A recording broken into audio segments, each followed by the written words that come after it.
This is Ed in San Diego, and you're on Global TV Talk Show. Our very special guest today is Philip Berry, president of Philip Berry Associates. He's a go-to executive for global people development and management uh, in tune with the C-suite of very large companies. Philip's experience includes 60 countries, managing people ops in 60 countries. Welcome, Philip. Hi, Ed. Thank you very much. Ed, what's so interesting now, what I want to do is I want to talk about this whole topic of bullying in the workplace, and it's an important piece because the environment that we have in many companies is not as it's toxic, in fact. And so, but there's a way to overcome that, and there's something that can be done about it. And so when I think about why are we here, it's to give people information about the type of policies and plans and initiatives and what are the cost of actually having bullying in the workplace and what can you do about it. And that's what would like to talk about. Great. Looking forward to it. So there are a number of critical behaviors that are needed in order to eliminate bullying and also not just to eliminate that, but to sustain inclusion in the workplace. We there is like a twofold type of a situation where you want to build respect, dignity, and belonging so that every person can feel that they belong and that they can be productive. Many people don't feel that they can be as productive in this time. And there's a need for organizations to do something about that in a very productive manner. That's what I want to talk about. So let's first of all talk about what is workplace bullying.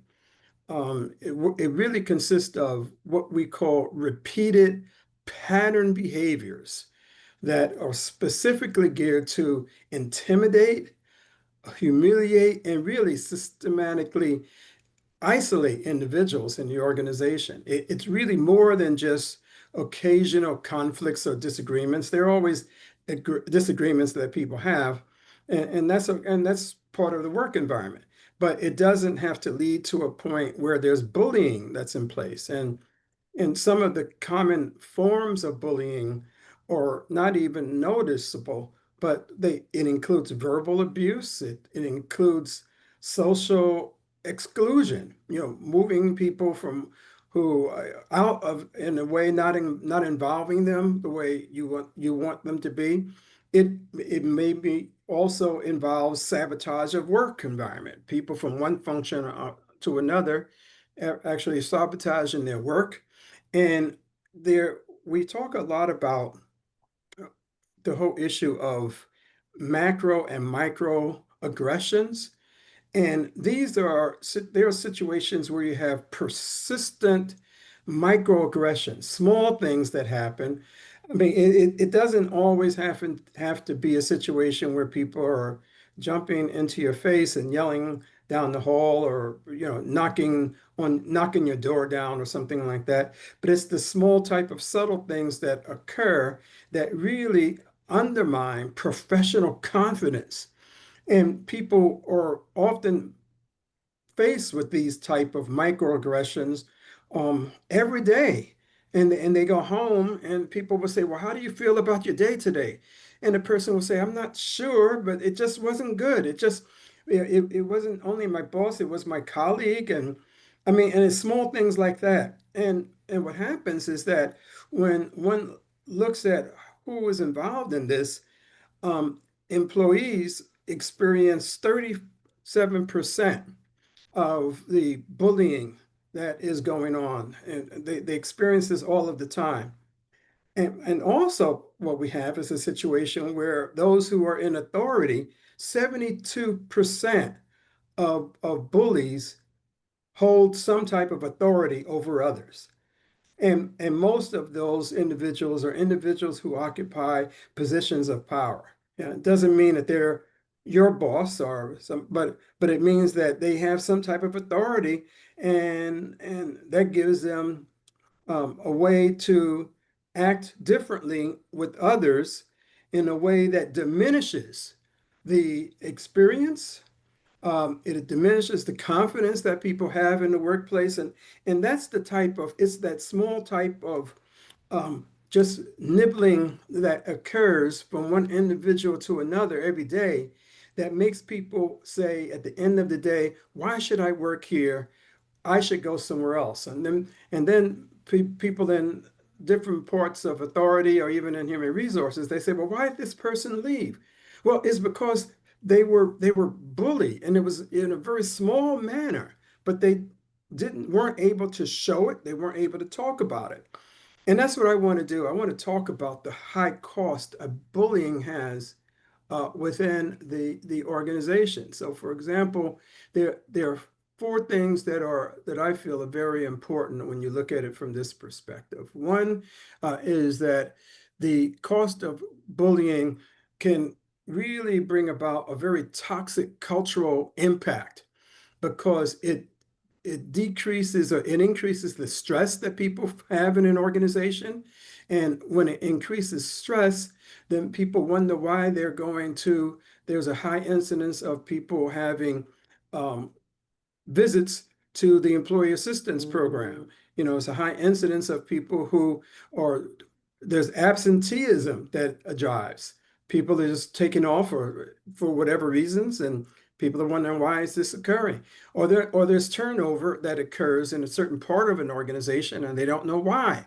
So that's when you have a toxic cultural impact. And that naturally, from the standpoint of cost, it substantially increases the healthcare costs that an organization has because an organization has to pay for all of these in one way or another. And it's an indirect cost, but it's certainly a cost. Um, it also can destroy performance because 67% of employees are saying that this negative culture hinders their retention. Only 54% will say that it also significantly reduces their daily productivity. And this is from a major organization that has done surveys regarding workplace stress and employee motivation in the workplace. And the other thing that it does is that it systematically just destroys the dignity that people have because it severely impacts mental health, and also it erodes the trust that people have in the organization because they feel that I'm in an organization because the organization is going to take care of me. And also, it causes a high degree of psychological, it affects psychological safety in the workplace, you know, from that particular perspective. And that's also another big concern. The other thing is that there are four aspects of this that are important to the workplace that we need to have in place if we're going to have and create a welcoming work environment. So it's one thing to talk about the bad point of it. Okay, what are some of the solutions? And I want to talk about four aspects of it, and then I'll go into these separately. One is that we want to have a workplace ultimately that is encouraging honest dialogue where people feel that it's good, it's okay for them to talk about what they like, what they don't like, what concerns them, and voice their opinion, especially when you have individuals from different cultural backgrounds that are in the workplace and they are maybe prone to being more silent, and they might, what we want to do is to have them being unafraid to voice their opinion. And we want deep listening to take place as opposed to people feeling that they're being ordered to do certain things. So we need to create a safe space where you have meaningful conversations that can build trust. The other thing is that we need to have leaders and peers who are consistently demonstrating respect and fairness in all of their daily interactions and in all of their all of the decision making that's taking place. It's these type of behaviors that build trust and make people feel this is a good place to be. It's a good place to work. And also, in addition to that, what we want to have is proactive conflict management. People need to be able to address issues early, not let them just build up and simmer like a small fire until it's too late.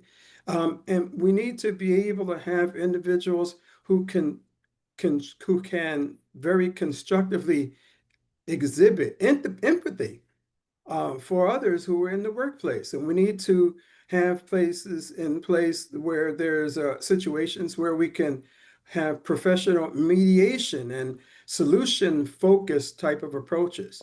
And then also what we need to have in place is that the there needs to be a celebration of the rich diversity that people bring, regardless of their not only their race, their gender, their nationality, their age, but we need to have something in the workplace, initiatives where we're actually celebrating unique contributions and perspectives and fostering an authentic belonging so that everybody feels that they belong in the workplace. Let me go into these in a little bit more detail. So, for example, when we talk about spotlighting and having open and respectful communication, one of the things that we've seen in place that works very well is where you have regular team meetings that actually foster open dialogue and where you could have also anonymous feedback channels so that you can build transparency and also build trust. Having some type of what I call pulse or real-time pulse surveys that where there's mechanisms that are in place that amplify an employee's voice and increase engagement across teams that are in the organization. That's another way to have open and respectful communication. And what you really will have when you talk about an organization where people feel I belong, and where this is a safe environment that people work in the workplace and out of a 24-hour day, they might be in a work situation uh, 18 hours of that day, easily 12, not just 8, but 18 hours. And so you want to have a place where people can come to the workplace and say, this is an environment where I can be heard, where I can be valued, and really it's safe for me to express any concerns that I might have without fear of retaliation. And I'm going to come back to this retaliation piece a little later when I talk about policies that people can have in place. But these are ways that you can build respectful communication.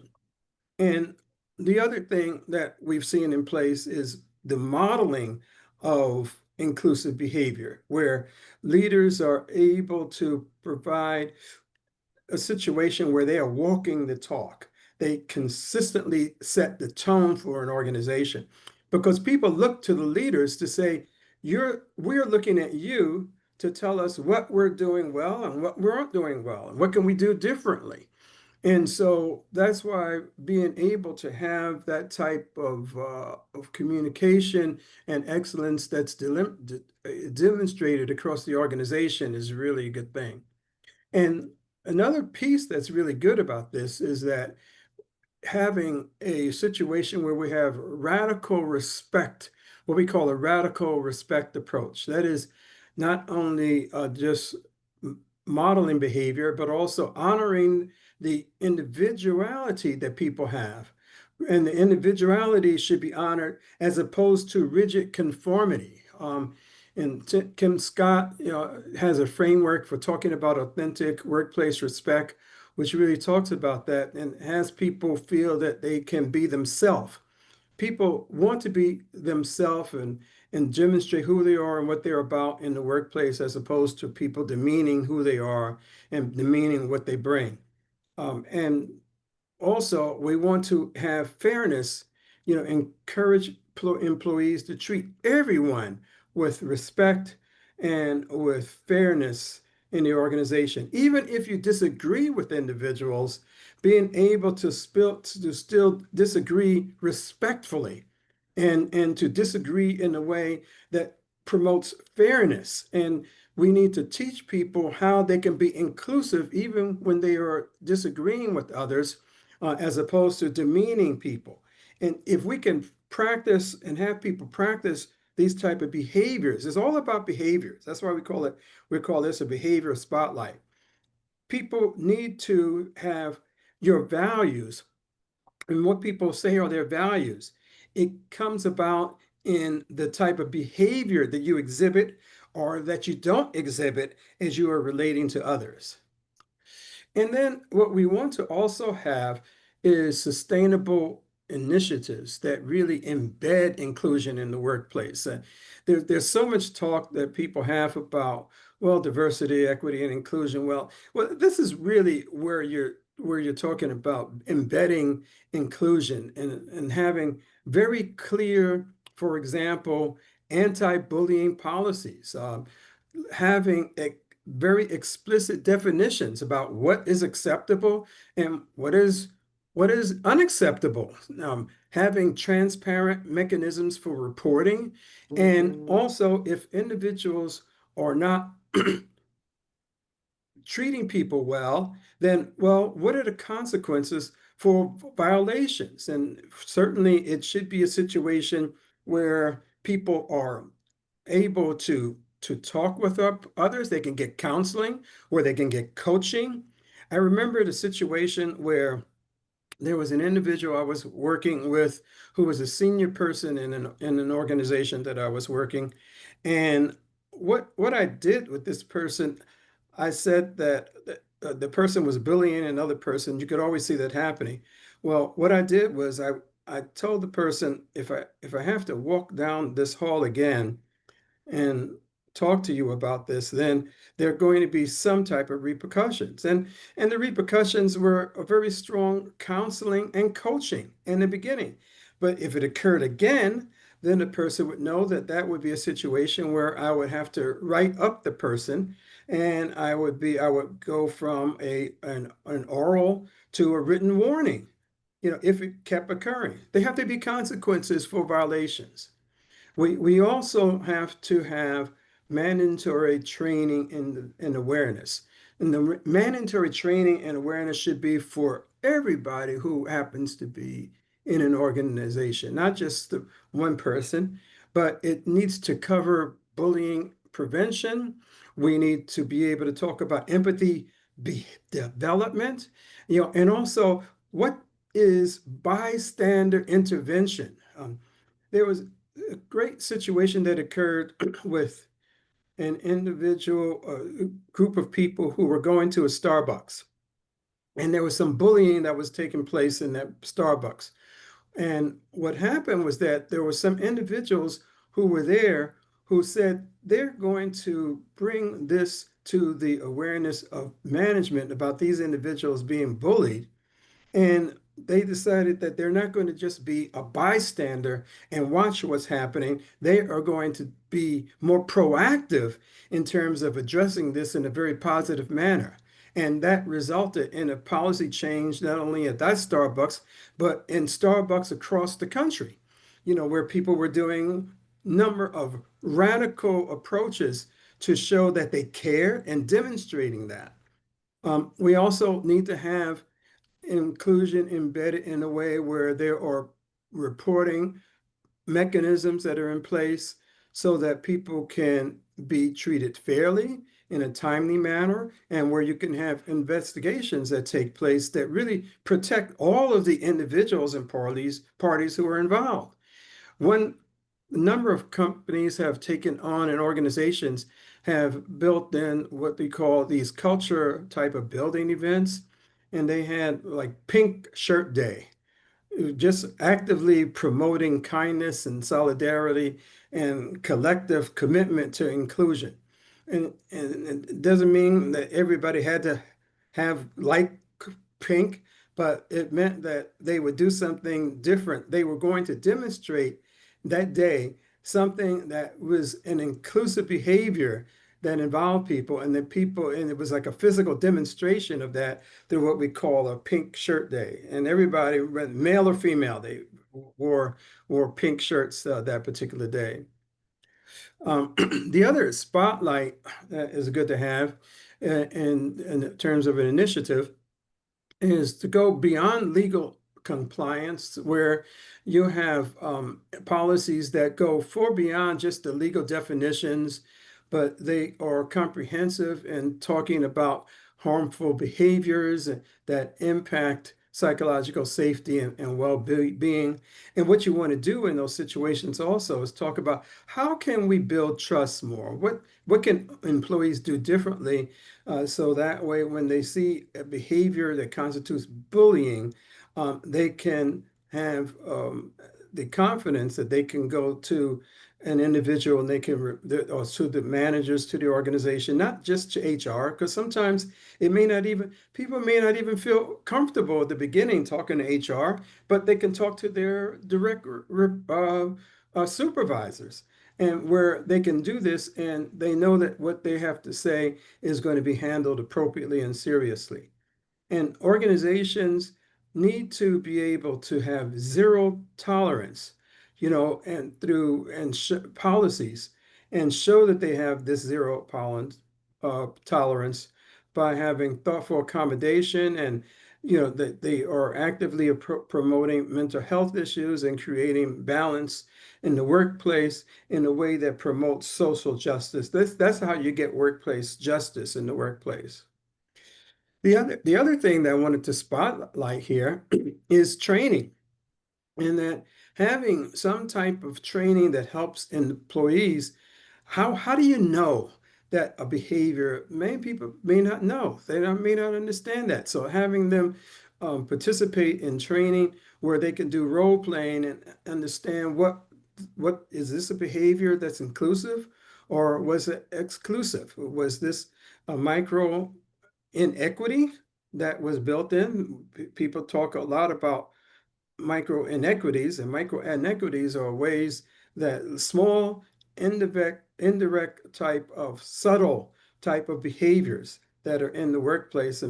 And what we want to do is to have everybody recognize those micro inequities. And we want to be able to have individuals practice their skills, so that way in a training session in a safe environment where they can learn how to do this better, they're looking at meaningful ways to develop allyship skills that they can apply on a daily basis. And being able to have the values that they have, if they say that they have values about involvement and caring, then how can we reinforce that? And what are some of the behaviors that they would exhibit in order to show that they have that? And people need practice with these type of things. And that's why training and awareness programs are good to have in place. So that way individuals can have a nice opportunity to practice some of the good things they want to do. The other thing is, as I move towards another piece that's important, uh, and that is that everyone wants to really have a workplace. They would go to a company to work because they want to thrive and they want others to thrive also. We need to have a way of measuring that and showing that bullying, eliminating bullying, really requires commitment to certain types of behaviors that are implemented very sustainably and can lead to a long-term impact. And we need to measure those type of things in the workplace. We need to be able to measure morale in a workplace in a certain way to increase productivity, and also how can we increase retention rates? And these type of behaviors will promote a situation where it's not just the HR people or the people who are involved with diversity and respect, but there's a collective responsibility that all employees, all staff have in an organization to create a culture of respect and a culture of safety and a culture of belonging, because we know that those are the essential pillars to organizational success and also human flourishing. So we need to lead by example ultimately and make bullying unacceptable every single day. So one of the things that we talk about in our book, Being Better Than You Believe, is what are some of the ways that you can move from the point of involvement now to another point where you can be more committed to bringing about the type of changes that you want to see because you are an active promoter of those type of initiatives and a promoter of those type of behaviors. So those are the main things that I would like to say.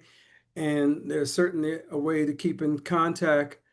And we want to thank you for giving us this opportunity to present this to you. Well, I'm really honored to have you and this topic featured on Global TV. So let me ask you a question about the micro bullying. I'm Hmm. probably Yeah, yeah, confusing some things. microaggressions. Yeah. Yeah, but so like me and my last name, I've had that unfortunate experience over the years, um, and exclusion mostly, uh, but nothing uh, offensively personal. It was just there, and I, I moved on, and I spoke up, and then moved on um, because I didn't want that in my life. And so the politics of that in some organizations at that time, now this I'm old now, but going back like 30, 40 years, it's a different world, but the same things. Um,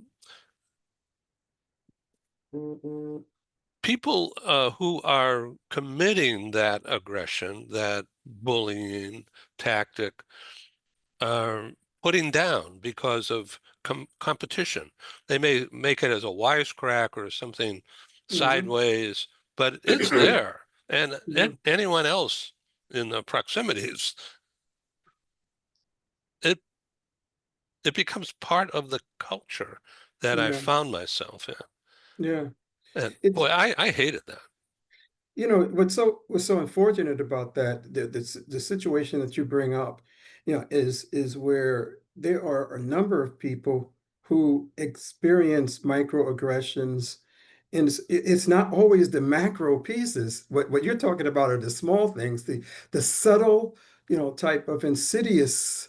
Sometimes it's a remark, sometimes it's a glance, sometimes it's just not being invited to something, or it's just a little point of being excluded. Those are the type of things that erode the culture of the workplace. And unfortunately, it puts the onus on individuals who are faced with this microaggression. And I call it micro because people sometimes will say, oh, I've never experienced discrimination or exclusion. But they will go to a situation where they can point out a microaggression because of either their ethnicity, because of their gender, their background, or anything like. I mean, those are the type of things that erode productivity in the workplace, and that and where it's so important to have bystander behaviors where people who could see that type of thing occurring and they can stand up and say that I'm not going to be in a workplace that is going to continue to exhibit those type of behaviors, and I want to speak up. So that the onus should not always be on the person who is experiencing that microaggression. And it's even worse when you happen to be on the other side of it, because then you say, as you're saying, well, what do I do? How do I respond to that? What are ways that I can impact that? And that's why it's good to have training in place. The training is for everybody, so that way they understand, what do you do when you see those type of microaggressions, and how can you stand up to that, so that way it's not just the person who is impacted by it, but you can see that it affects all of us in the workplace. So that way you shouldn't have to feel the onus of feeling that. And yeah, it erodes behavior, it erodes productivity, it erodes the confidence that a person has. It makes a person who has a lot to contribute to an organization say, is it me? Is it something that I did or something that I said? And well, ultimately what happens is that over time, and where individuals, that's why it's important to have forums where people can talk about this and get helpful hints. And okay, well, if I'm faced with that situation, what do I do? How do I respond? What are some productive ways that I can do that without me being causing, you know, I want to change the boat. I may not want to rock it all together, but I certainly want to change the direction that the boat is going in. And we need to be able to have a culture in place where it's comfortable to talk about those type of things. And naturally as an African American, I mean, you being Jewish, I mean, those are the type of things that, we experience in a number of different ways. How can we work in organizations that value the difference and diversity that people have? Because in fact, there people see, some people just think, well, diverse, you just have to be of one type or another. It's all of us or have differences that we bring to the workplace, and we need to be able to respect those differences in a number of different ways. That is what you call building a culture of belonging. Uh, Being very careful not to have this program or any of my programs become political, because Hmm. I'm not doing that show. This is business stuff. But business is impacted by what's going on in Washington, Yeah. uh, and uh, and exhibited elsewhere around the country. No, it certainly is. And I think that you're right about that. I think that you're right not to make it all political, because you know what, it's not political.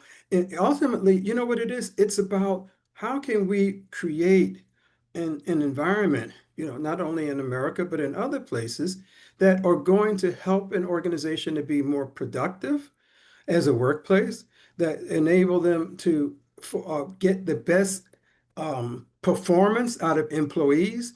Being able to cite that you need to have an environment that brings that about is not a political statement at all.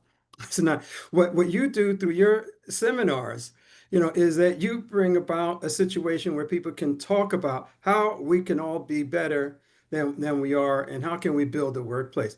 And we should not let individuals discount the desire to do that by actually calling it political. It's not political. It's business. To me, it's business. How can I be a better producer for my customers, or for the people in my community, the communities that I work with? That's like good common sense. And we all need to be concerned about that.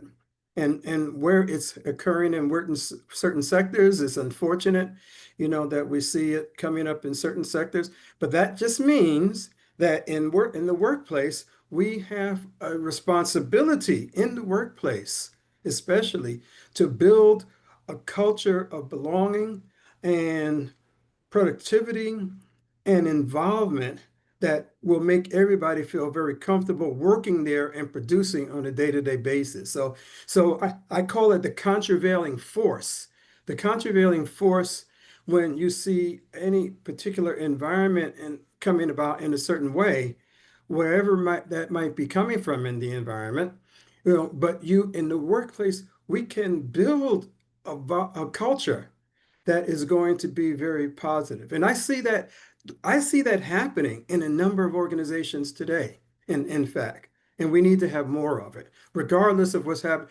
I mean, we've had different type of environments that have been in place on a global and even on a broader type of level. But then you see in employees in the organizations creating within their framework a culture that is caring and concerned and building and valuing people. That's and building teams together where you can have that occur. That not political. That's good business. That's the best place to work. Yes. Yeah. So thank you so much for this. Thank you. Thank you for providing the opportunity to talk about this because there's so many people that need to be able to have a different way of approaching this, no matter where you might be. And it's in the micro structure there where we can build the mechanisms on a day-to-day basis that will build the type of behaviors and values that we think are important. So let's think long term, if not now, then in coming days, about the next edition, the next step with this complicated material. The concepts are not complicated, but the description that you performed on your visuals, it takes more time to digest and exemplify. Um, and I'm thinking that the easiest way to do that is just to have people from different places join the next discussion. Yeah, It could be no, the same definitely. topics, but just have Hmm. more voices. Yeah, exactly. No, that would be good. That would be good to put together. Definitely. Right. Okay. Thank you, Philip. No, thank you very much for the opportunity. Ed. I really enjoyed it. I wasn't sure. Yeah, like, see, what happened was that it wasn't in the forefront of my mind to put together something like this until you mentioned, gosh, bullying. Boy, this is an important topic. That's one of the things I like that you've done over the years. You come up with something and you'll say, well, you know, we ought to talk about like bullying.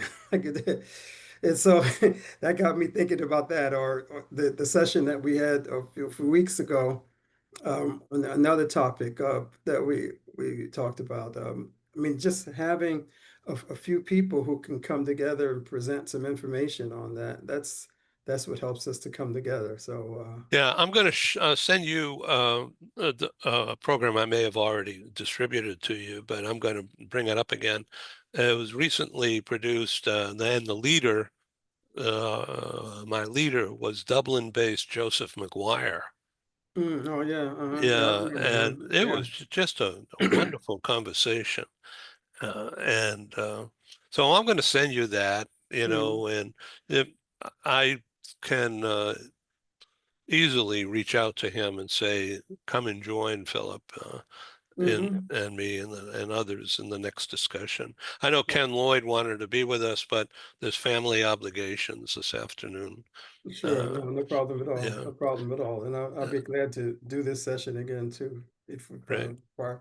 And then please don't forget just to send me something so that I can give it to Fabian Jacquet. And then you can see what I'll give it to her, and then I'll tell her also to send something to you and I. And then what I'd like the net result would be a session where she and I talk about that Yeah, piece. great. I'm eager to have that kind of thing during October, Okay. if So, possible. sounds good. Yeah. Sounds good. Okay. Okay. Take care. Bye bye. Thanks a lot. You take care. Talk to you soon. Okay. Thank you, sir. Bye.